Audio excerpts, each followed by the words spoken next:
How's it going, everybody? Vegeta saying what is good to all my fellow Super Saiyans, and today we're going to be taking a look at the spoilers for Dragon Ball Super Chapter 86. Well, the storyboards, that is, they are up on the Dragon Ball news page, so it's not like they're truly spoilers or leaks or anything like that. You can find them yourselves over on the official Dragon Ball website. But to go into this right away, truth be told, I'm feeling a sense of deja vu. I feel like we've been here already, and really this arc is just starting to feel a bit repetitive, and I really need the wheels to kind of kick in motion. I'm going to reserve any major criticisms when it comes to that, when it comes to the pacing for the actual chapter to be released and the actual review, but for right now, that's just how I'm feeling from what we're seeing so far. We can see that Gas is powering up into this new form that we knew he was going to get near the end of last month's chapter, and from there we can see that Alec is just out. He's dipping, he's gone. And truth be told, I'm really starting to feel like Alec is kind of just here to poke the bear and then leave. It doesn't feel like he's in a lot of control of the situation anymore. We know that he kind of mentioned to Gas last chapter that this power was really supposed to be reserved for Frieza, not for the Saiyans. So for him to kind of just be like, yeah, you know what, just like, there is no next time. Like, go to the full power, do everything you can, and then to just hippity hop away, it feels almost like reckless, and I'm not quite sure what he's going for anymore. I really don't know what Alec's intentions are anymore. Next up, we can see that Gas then quite literally goes on to force choke Goku. So for anybody who was feeling there was a level of Star Wars parallels that was going on in this arc or saga or whatever, I certainly felt it last chapter when Goku sort of lifted Vegeta with the Force and pulled him over to him in that little barrier that he had. So yeah, I don't know, certainly feeling the similarities, the parallels, not really sure why. Maybe it's really just a level of inspiration. I mean, they are out in space on, I guess, a random planet, but like, we've been to Namek, they're from planet Vegeta.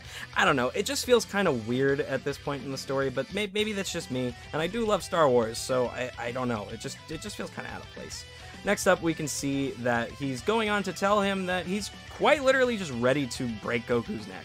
Gas is pretty much done, and he's just toying with him at this point to show him that, like, yeah, he is the strongest, that despite this little back and forth that they've had, he is the strongest being. Goku's able to kind of shrug off the pain and is able to use instant transmission, once again proving that it is his most versatile technique. May not be his most iconic, but it is certainly his most versatile, and then pops up behind him to try and land a punch on him, but as if he was a freaking Xenoverse player, freaking Gas just lands a back hit on him, just slaps him in the face, and this is really a decent blow. As we can see, this gives him like a bloody nose, just sort of knocks Goku on his ass.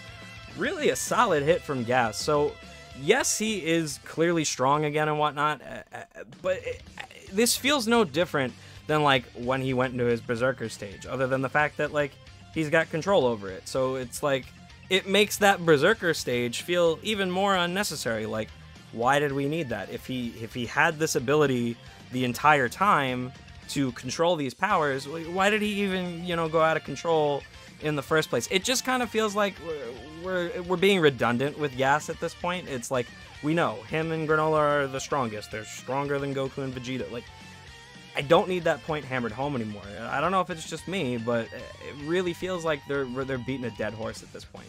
We can see in this next panel that Gas is kind of toying with Goku, and then even goes on to really just like get up in his face, get up in his ear, and sort of tell him that like he's never felt like this before. Now this is all courtesy, the translations are from DBS Hype, so we'll see what the official translations end up saying, but he seems to be saying that he's feeling his cells burning up inside him, and this is giving him some crazy like sensation, drive, motivation, fighting prowess. So I guess this is like a really interesting concept. It's like almost like a fight or flight, or like the adrenaline rush of like a near-death experience is sort of fueling Gas in this moment, while also him being the strongest being. So I can see this, and it's a really cool concept. I'm curious to see how it's going to play out, especially because, again, I feel like we've been doing this before. Like, we did it when he turned into an adult, we did it when he became a Berserker, and it's just like, we're just getting all these like different angles at it, and I'm a little bored, if I'm being honest.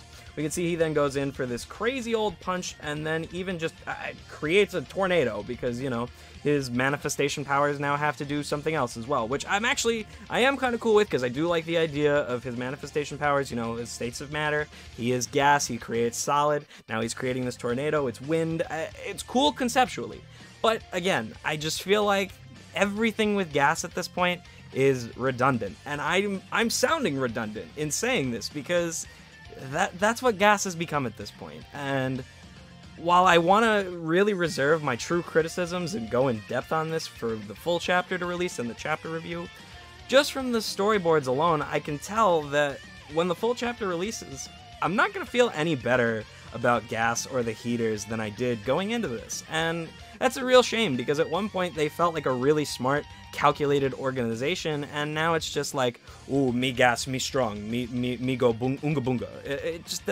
It doesn't feel satisfying anymore. It went from Elec being this really smart, intelligent being that was going to rival Frieza's empire from the inside. Now it's just, again, it's unga bunga Gas. So yeah, that's where I stand. Let me know what you guys think down below, and we will certainly be here for the full chapter review when it is out next week, and I hope to see you all then.